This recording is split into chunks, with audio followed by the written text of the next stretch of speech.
श्रीकुलदेवी स्तोत्र।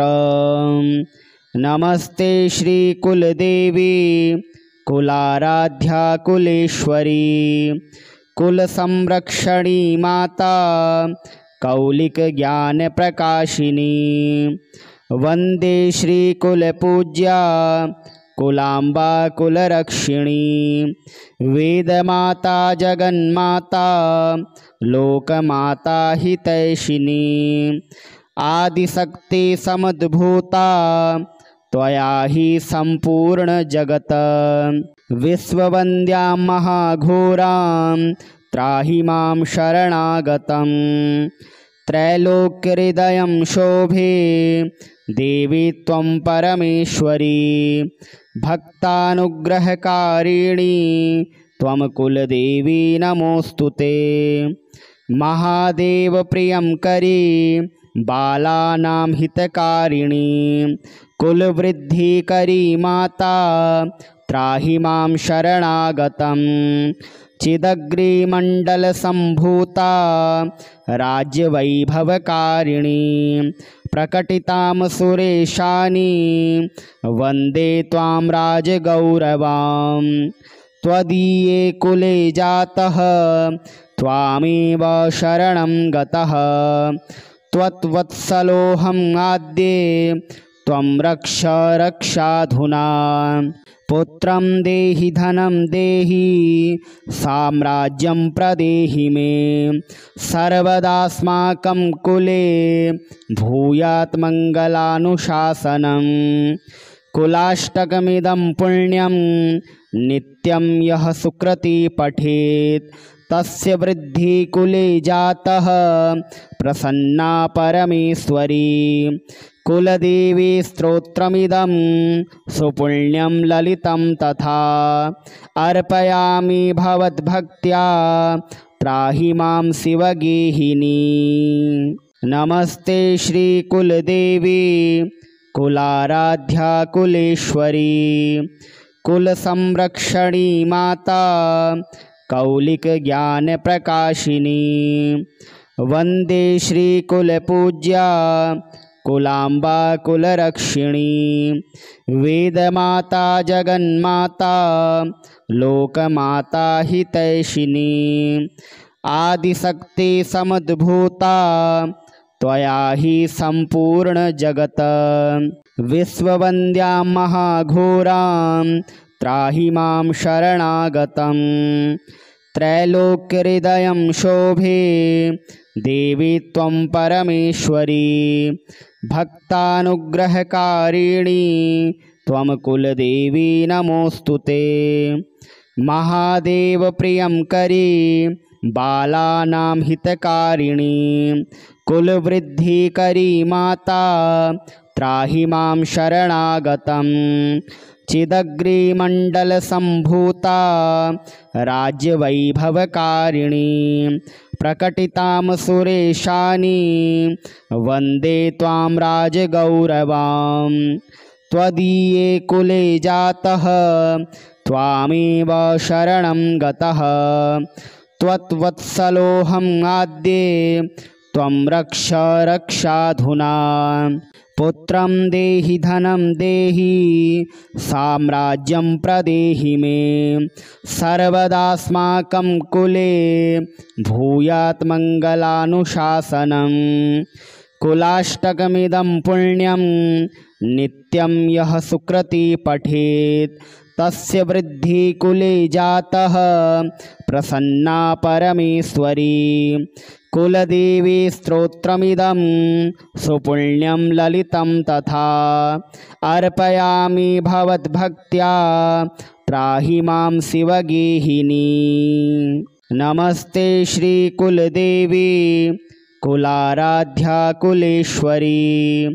कुलसंरक्षणी माता कौलिक ज्ञान प्रकाशिनी। वंदे श्रीकुलपूज्या कुलांबा कुलरक्षिणी वेदमाता जगन्माता लोकमाता हितैषिणी। आदिशक्ति समुद्भूता त्वया हि सम्पूर्ण जगत् विश्ववन्द्यां महाघोरां त्राहि मां शरणागतं त्रैलोक्यहृदयं शोभे देवी त्वं परमेश्वरी भक्तानुग्रहकारिणी त्वं कुलदेवी नमोऽस्तुते महादेव प्रियंकरी बालानां हितकारिणी कुलवृद्धिकरी माता त्राहि मां शरणागतं चिदग्रिमण्डलसम्भूता राज्यवैभवकारिणी प्रकटितां सुरेशानी वन्दे त्वां राजगौरवां त्वदीये कुले जातः त्वामेव शरणं गतः त्वत्वत्सलोऽहम् आद्ये त्वं रक्ष रक्षाधुना पुत्रं देहि धनं देहि साम्राज्यं प्रदेहि मे सर्वदास्माकं कुले भूयात् मङ्गलानुशासनं कुलाष्टकमिदं पुण्यं नित्यं यः सुकृती पठेत् तस्य वृद्धि कुले जातः प्रसन्ना परमेश्वरी कुलदेवी स्तोत्रमिदं सुपुण्यं ललितं तथा अर्पयामि भवद्भक्त्या त्राहि मां शिवगेहिनी नमस्ते श्रीकुलदेवी कुलाराध्या कुलेश्वरी कुलसंरक्षणी माता कौलिकज्ञानप्रकाशिनी वन्दे श्रीकुलपूज्या कुलाम्बा कुलरक्षिणी वेदमाता जगन्माता लोकमाता हितैषिणी आदिशक्ति समुद्भूता त्वया हि सम्पूर्ण जगत् विश्ववन्द्यां महाघोरां त्राहि मां शरणागतं त्रैलोक्यहृदयं शोभे देवी त्वं परमेश्वरी भक्तानुग्रहकारिणी त्वं कुलदेवी नमोऽस्तुते महादेव प्रियंकरी बालानां हितकारिणी कुलवृद्धिकरी माता त्राहि मां शरणागतं चिदग्रिमण्डलसम्भूता राज्यवैभवकारिणी प्रकटितां सुरेशानी वन्दे त्वां राजगौरवां त्वदीये कुले जातः त्वामेव शरणं गतः त्वत्वत्सलोऽहम् आद्ये त्वं रक्ष रक्षाधुना पुत्रं देहि धनं देहि साम्राज्यं प्रदेहि मे सर्वदास्माकं कुले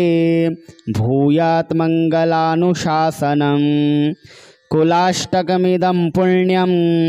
नित्यं यः सुकृती पठेत् तस्य वृद्धि कुले जातः प्रसन्ना परमेश्वरी कुलदेवी स्तोत्रमिदं सुपुण्यं ललितं तथा अर्पयामि भवद्भक्त्या त्राहि मां शिवगेहिनी नमस्ते श्रीकुलदेवी कुलाराध्या कुलेश्वरी कुलसंरक्षणी माता कौलिकज्ञानप्रकाशिनी वन्दे श्रीकुलपूज्या कुलाम्बा कुलरक्षिणी वेदमाता जगन्माता लोकमाता हितैषिणी आदिशक्ति समुद्भूता त्वया हि सम्पूर्ण जगत्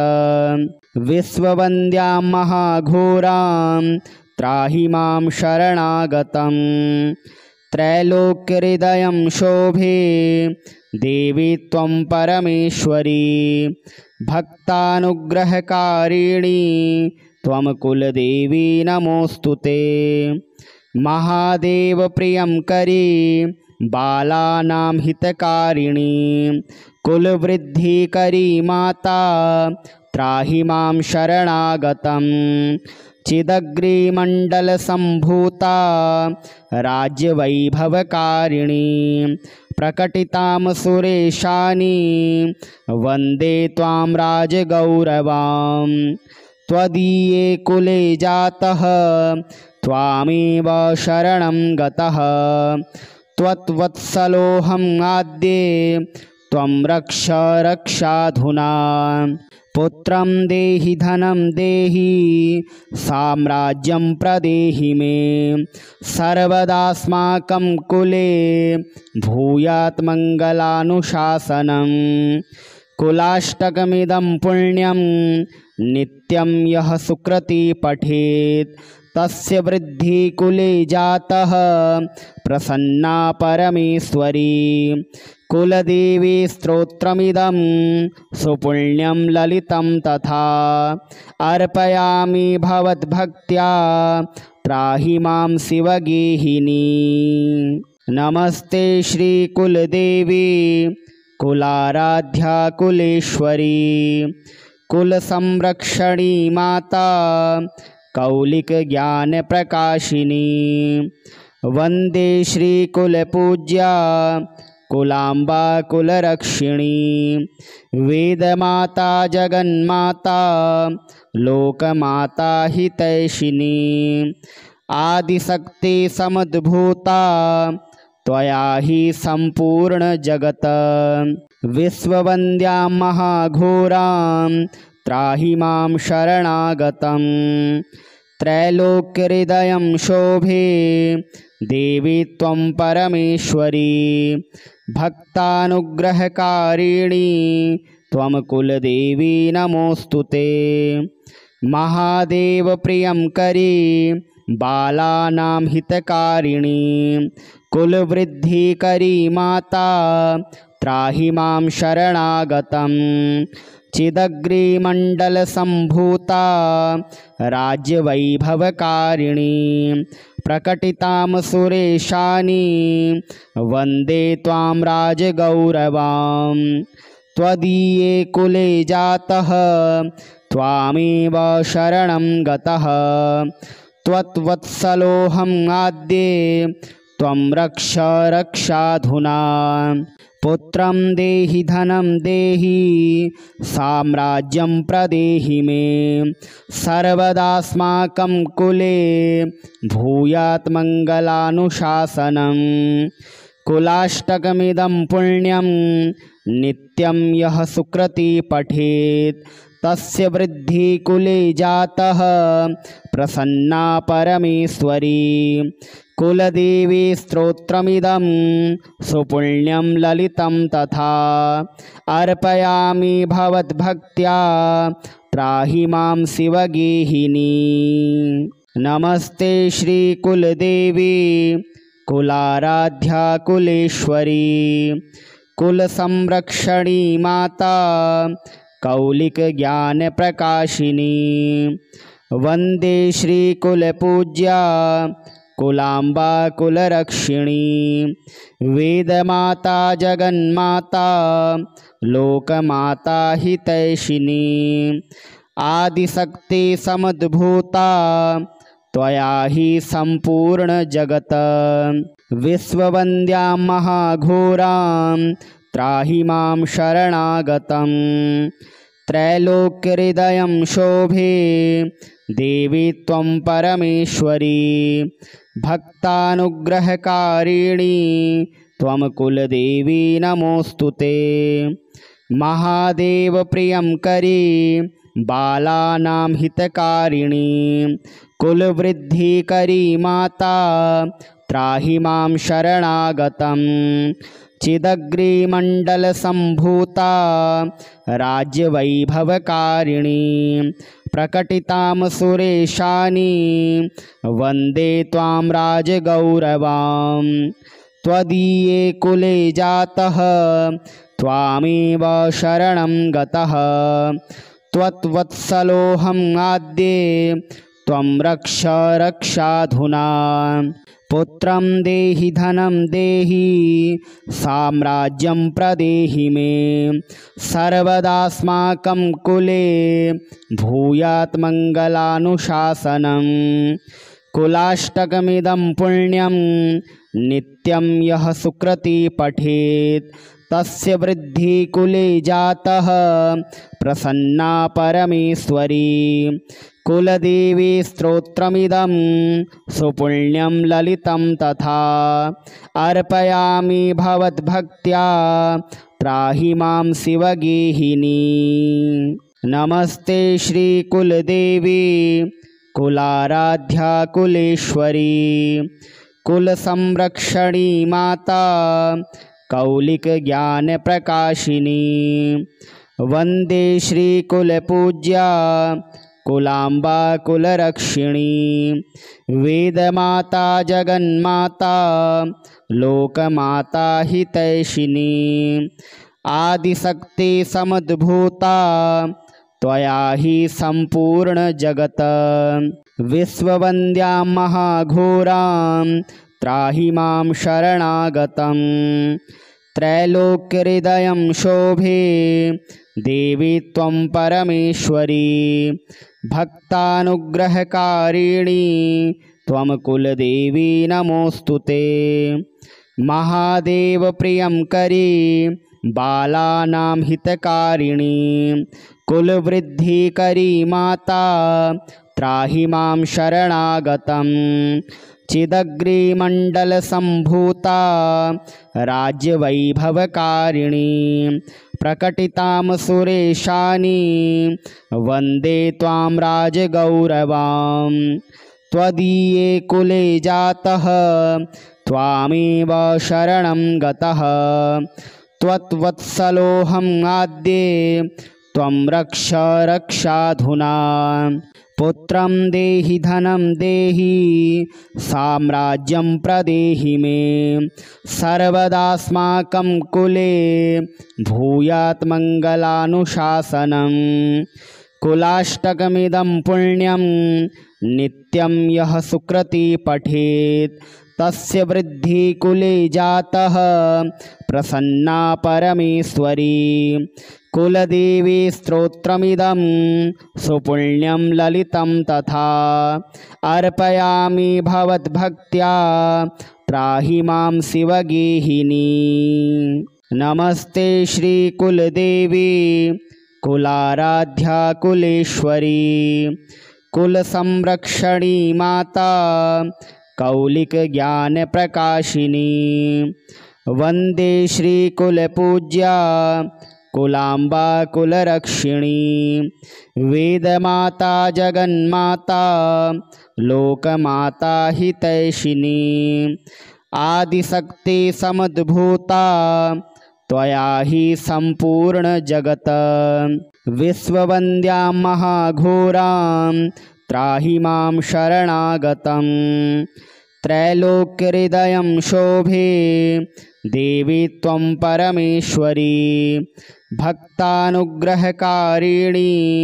त्वं कुलदेवी नमोस्तुते महादेव प्रियं करी बालानां हितकारिणी कुलवृद्धिकरी माता त्राहि मां शरणागतं चिदग्रिमण्डलसम्भूता राज्यवैभवकारिणी प्रकटितां सुरेशानी वन्दे त्वां राजगौरवां त्वदीये कुले जातः त्वामेव शरणं गतः त्वत्वत्सलोऽहं आद्ये त्वं रक्ष रक्षाधुना पुत्रं देहि धनं देहि साम्राज्यं प्रदेहि मे सर्वदास्माकं कुले भूयात् मङ्गलानुशासनम् कुलाष्टकमिदं पुण्यं नित्यं यः सुकृती पठेत् तस्य वृद्धि कुले जातः प्रसन्ना परमेश्वरी कुलदेवी स्तोत्रमिदं सुपुण्यं ललितं तथा अर्पयामि भवद्भक्त्या त्राहि मां शिवगेहिनी। नमस्ते श्रीकुलदेवी कुलाराध्या कुलेश्वरी कुलसंरक्षणी माता कौलिकज्ञानप्रकाशिनी वन्दे श्रीकुलपूज्या कुलाम्बा कुलरक्षिणी वेदमाता जगन्माता लोकमाता हितैषिणी आदिशक्ति समुद्भूता त्वया हि सम्पूर्ण जगत् विश्ववन्द्यां महाघोरां त्राहि मां शरणागतं त्रैलोक्यहृदयं शोभे देवी त्वं परमेश्वरी भक्तानुग्रहकारिणी त्वं कुलदेवी नमोऽस्तुते महादेव प्रियंकरी बालानां हितकारिणी कुलवृद्धिकरी माता त्राहि मां शरणागतं चिदग्रिमण्डलसम्भूता राज्यवैभवकारिणी प्रकटितां सुरेशानी वन्दे त्वां राजगौरवां त्वदीये कुले जातः त्वामेव शरणं गतः त्वत्वत्सलोऽहम् आद्ये त्वं रक्ष रक्षाधुना पुत्रं देहि धनं देहि साम्राज्यं प्रदेहि मे सर्वदास्माकं कुले भूयात् मङ्गलानुशासनं कुलाष्टकमिदं पुण्यं नित्यं यः सुकृती पठेत् तस्य वृद्धि कुले जातः प्रसन्ना परमेश्वरी कुलदेवी स्तोत्रमिदं सुपुण्यं ललितं तथा अर्पयामि भवद्भक्त्या त्राहि मां शिवगेहिनी नमस्ते श्रीकुलदेवी कुलाराध्या कुलेश्वरी कुलसंरक्षणी माता कौलिकज्ञानप्रकाशिनी वन्दे श्रीकुलपूज्या कुलाम्बा कुलरक्षिणी वेदमाता जगन्माता लोकमाता हितैषिणी आदिशक्ति समुद्भूता त्वया हि सम्पूर्ण जगत् विश्ववन्द्यां महाघोरां त्राहि मां शरणागतं त्रैलोक्यहृदयं शोभे देवी त्वं परमेश्वरी भक्तानुग्रहकारिणी त्वं कुलदेवी नमोऽस्तुते महादेव प्रियंकरी बालानां हितकारिणी कुलवृद्धिकरी माता त्राहि मां शरणागतं चिदग्रिमण्डलसम्भूता राज्यवैभवकारिणी प्रकटितां सुरेशानी वन्दे त्वां राजगौरवां त्वदीये कुले जातः त्वामेव शरणं गतः त्वत्वत्सलोऽहम् आद्ये